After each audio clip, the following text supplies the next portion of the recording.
One of the first executive orders that was passed was very focused on enhancing the efficiency of different government agencies. One of the things that I did was to restructure the current task forces at the Division of Enforcement. This was something I did, I think, in almost the first 2 weeks. We used to have, I think, 7 or 9 different task forces, all focused on niche issues at the CFTC. But in order to be able to maximize our resources as much as possible, we simplified the Division of Enforcement's task forces into just 2. There's the Complex Fraud Task Force, and then there's the Retail Fraud and General Enforcement Task Force. This way, we're better able to focus on our core mission of preventing fraud, abuse, and manipulation in our markets, and ensuring that we're going against fraudsters and scammers that are hurting real people, and that we're able to get recovery for the victims. And I think that's going to be the best way to leverage and maximize the resources that we have to ensure that we're protecting the American public, again, from scammers and fraudsters.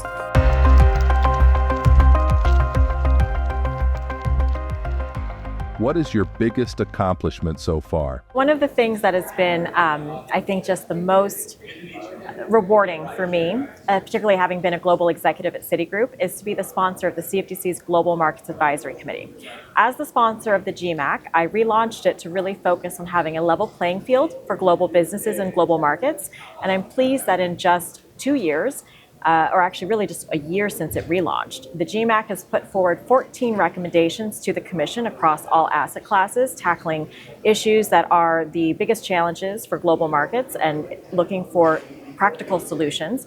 So that includes Treasury markets reform, T+1 security settlement transition, global commodity markets volatility, looking at different ways to increase the efficiency of collateral and capital management, including also digital assets recommendations. So one, for example, being a recommendation of the first ever U.S. digital asset taxonomy, which would be a guide for U.S. policymakers to help bridge the gap between where the U.S. is as far as regulatory clarity and then the rest of the world. And then also a recommendation last November by the GMAC for the use of tokenized non-cash collateral under existing CFTC regulations. You were part of a historic CFTC with 4 women commissioners. What did that mean to you? What was special to me about becoming a commissioner at the CFTC is that I actually started my career as an intern at the CFTC. So coming back as a commissioner is actually my 4th time at the agency. So when I was in my 2nd year of law school, I interned in the CFTC's Division of Enforcement.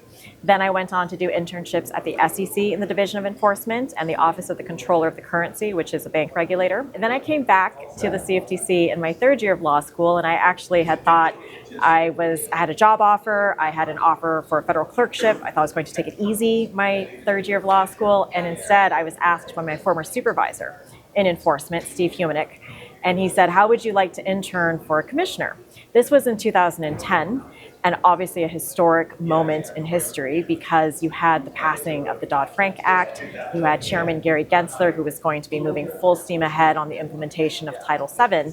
So I said, how can I say no to this, chance to be in the room where it all happens? So my 3rd year of law school, I interned for Commissioner Scott O'Malia. After I graduated from law school, I stayed home to raise my daughter for almost 2 years, and I was a part-time visiting fellow at a GW think tank, the Center for Law, Economics, and Finance.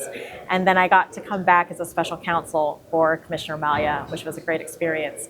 And I served with him until he left the commission in 2014. What did you take away from the crypto summit at the White House? I thought what was really momentous about the White House Crypto Summit is, again, the complete change in tone from the previous administration and having a newfound openness to innovation. And I think that was really the most important part of it, is to show that this is an administration that's open to engaging with all stakeholders. The president has issued an executive order to create a digital assets working group. So this is the president's working group on digital asset markets.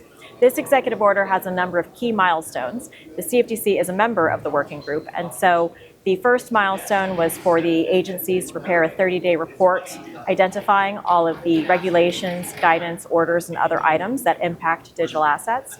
There is then a 60-day report with some initial recommendations on potential next steps. And then finally, the President's Working Group on Digital Asset Markets has 180-day reports that they will issue on how to bring regulatory clarity on the market structure issues for digital asset markets.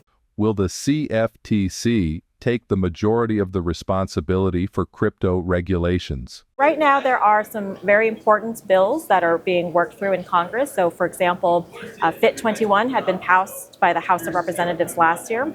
That created regulatory clarity between the CFTC and the SEC for market structure. The Senate was also working on a similar bill, and it looks like both bills have got a lot of momentum right now.